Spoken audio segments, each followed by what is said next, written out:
Hola, en este video aprenderás a confeccionar a la medida el arco Meow para tu paciente. No te lo pierdas.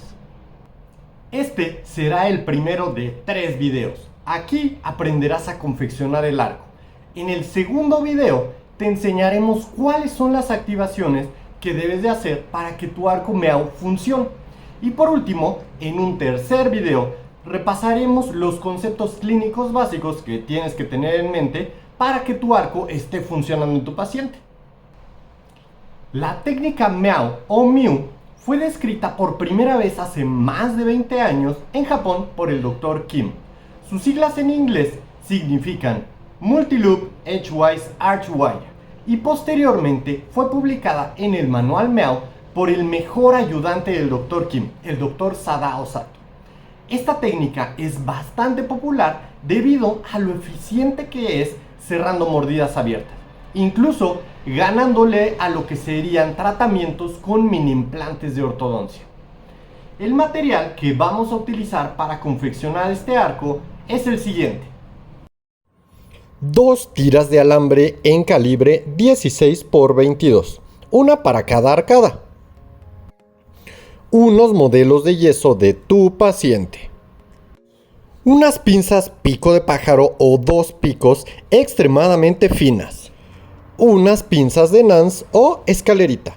Estas son opcionales pero te van a ayudar mucho. Unas pinzas de la rosa, aunque también se puede utilizar una torre de 0 grados. Un marcador permanente de cualquier marca. Y una regla milimétrica. Lo primero que vamos a ocupar es el modelo de nuestro paciente, no importa por qué arcada empieces, mismo que deberá tomarse después de que el paciente haya tenido por lo menos un mes un arco 16 x 22 niti o de mayor calibre, ya que el arco lo vamos a conformar utilizando una barra de acero inoxidable en calibre 16 x 22. Ojo, que aquí es bien importante 2 cosas. La primera es que nuestro paciente deberá tener bondeados hasta los segundos molares y debemos tener tubos convertibles en 6s. Si no sabes acerca de los tubos convertibles, tenemos un video acerca de ellos en nuestro canal. En este caso, vamos a confeccionar el arco Meow a la medida de nuestro paciente para que el ajuste sea ideal. Por lo que vamos a comenzar midiendo el ancho mesiodistal del segundo molar, del lado que tú quieras. En este caso, midió 10 milímetros. Hacemos una marca a esa altura y hacemos un doblez a 90 grados.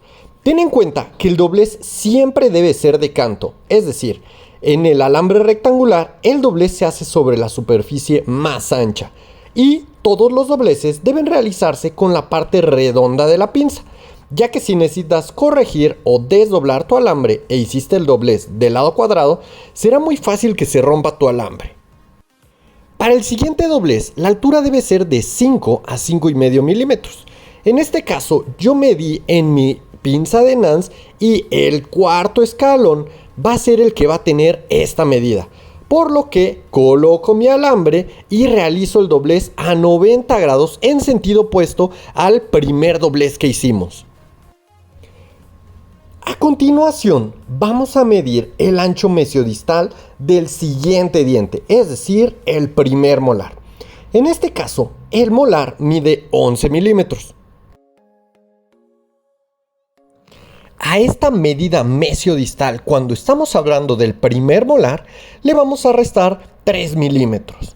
Por lo que la marca que voy a hacer es a los 8 milímetros.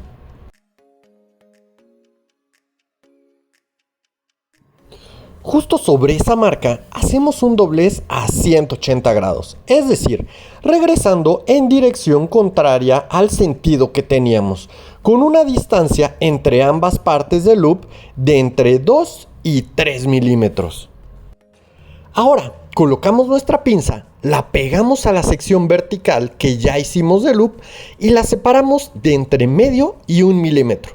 ¿Qué tanto? Dependerá del grosor de tu pinza. y doblamos 90 grados para terminar de confeccionar el loop. Para el siguiente paso, vamos a tomar con nuestra pinza ambos componentes verticales del loop y hacemos un doblez a 90 grados. Es sumamente importante que haya una continuidad lo más precisa posible entre la porción inferior de nuestro alambre, ya que ese va a entrar al slot. Y si no está continuo, no te preocupes, al final de este video te explicaré cómo hacer las principales correcciones. Ya está listo nuestro primer loop y el paso que sigue es marcar con nuestra regla flexible la medida completa del ancho mesiodistal del diente anterior al loop, que en este caso habíamos hablado del primer molar, por lo que hacemos una marca a 11 milímetros. Esto para que todos los loops se encuentren justo en interproximal de nuestros dientes. Después de hacer la marca, hacemos un doblez a 90 grados y vamos a seguir usando la misma altura para la parte posterior del loop, que en este caso voy a seguir utilizando el cuarto escalón de mi pinza de Nance. En caso de que no la tengas, no te preocupes, nada más tienes que estar marcando de 5 a 5,5 milímetros cada vez que haces ese doblez.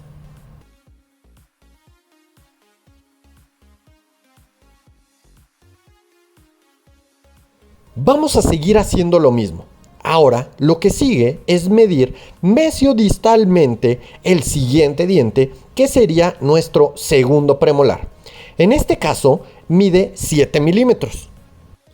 Para cualquier diente que no sea un primer molar, de la medida mesiodistal del diente vamos a descontar 2 milímetros a esa medida, por lo que ahora hacemos una marca de 5 milímetros y después de hacer la marca realizamos nuestro loop de la misma manera a 180 grados y deberá de tener la misma distancia entre la parte superior e inferior que el loop anterior, entre 2 y 3 milímetros. Vamos a seguir con los mismos pasos y la misma secuencia hasta concluir el loop. Una vez totalmente concluido nuestro loop y llegando a la parte inferior, vamos a hacer una marca que corresponda al ancho mesiodistal del segundo premolar. Si recuerdas, eran 7 milímetros, por lo que medimos nuestros 7 milímetros y volvemos a subir a 90 grados.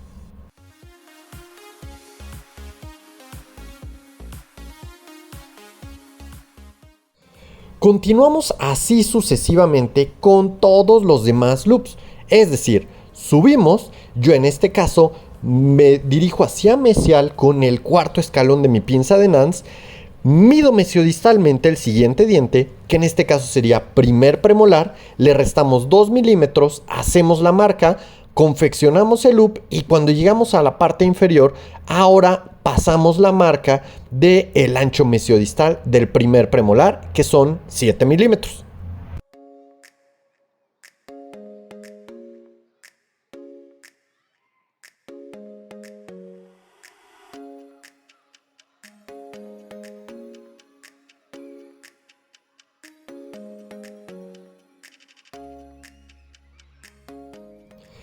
Repetimos el mismo paso con el canino y con el incisivo lateral.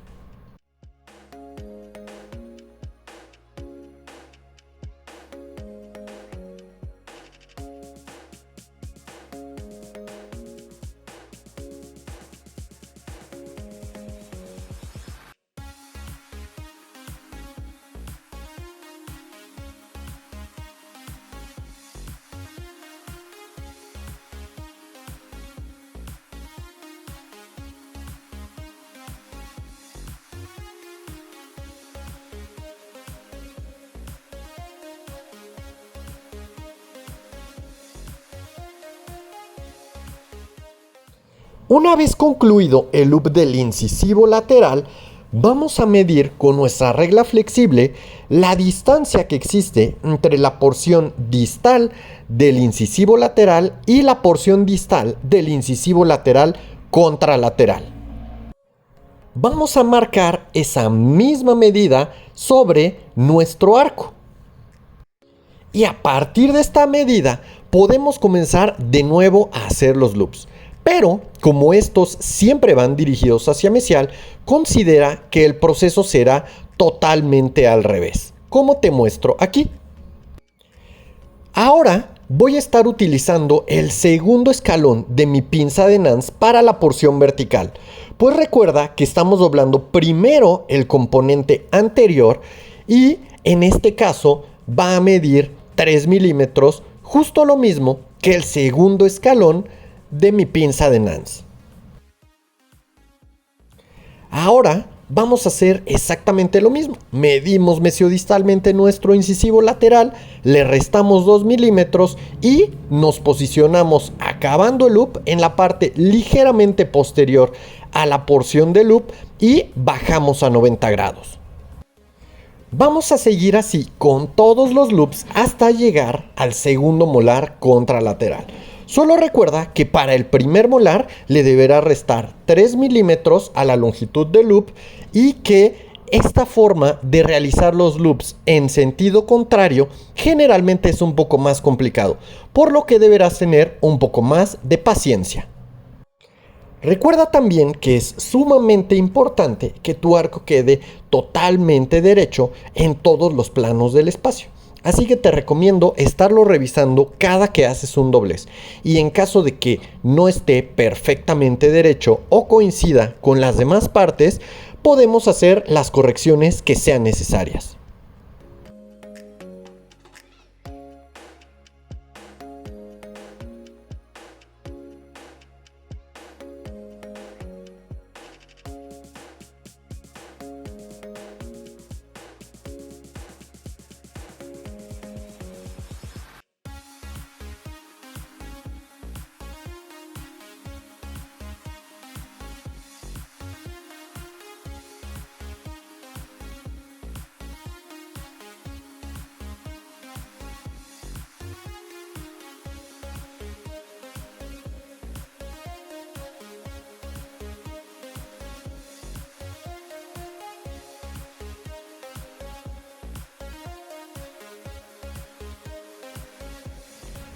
Ha llegado la hora de conformar la parte anterior.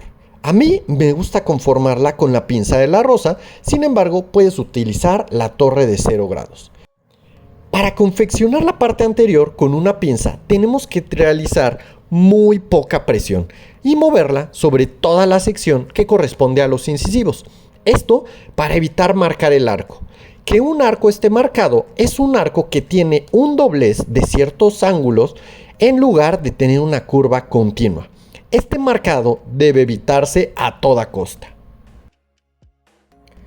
Para la curvatura posterior no vamos a poder utilizar la torre de 0 grados ni nuestra pinza de la rosa. Sin embargo, es muy sencillo de realizarlo. Vamos a tomar con nuestra pinza 2 picos ambos componentes verticales del loop y doblamos levemente la porción distal del loop hacia el lingual hasta tener listo nuestro arco. Vamos a dejar nuestro arco del tamaño de un arco normal, pudiendo utilizar una plantilla de arcos o cualquier arco que tengas en tu consultorio como una muestra.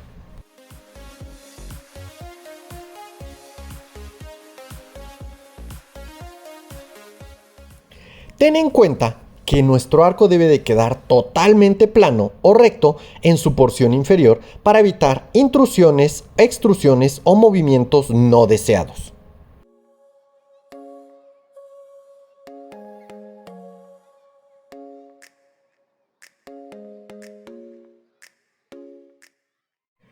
Una vez que terminamos, sobreponemos el arco al modelo para estar seguros de que nuestras medidas fueron adecuadas y de que cada loop se encuentra ubicado justo en el punto de contacto de cada diente.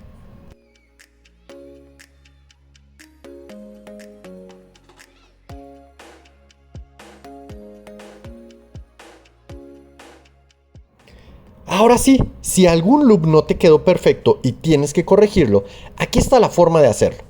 En caso de que tengamos un loop donde la parte distal está muy abajo, la corrección consiste en abrir ligeramente el loop anterior con nuestra pinza y posteriormente cerrar los ángulos de la porción distal.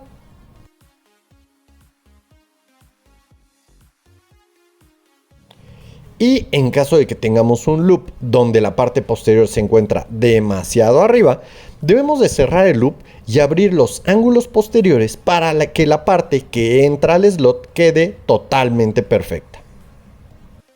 Ahora sí, me despido, no sin antes recordarte que no te pierdas nuestros próximos videos, donde aprenderemos cómo activar este tipo de arcos para cerrar las mordidas y los requisitos clínicos para que el arco sea eficiente. No te olvides de dejar tu like y suscribirte para más contenido ortodóntico.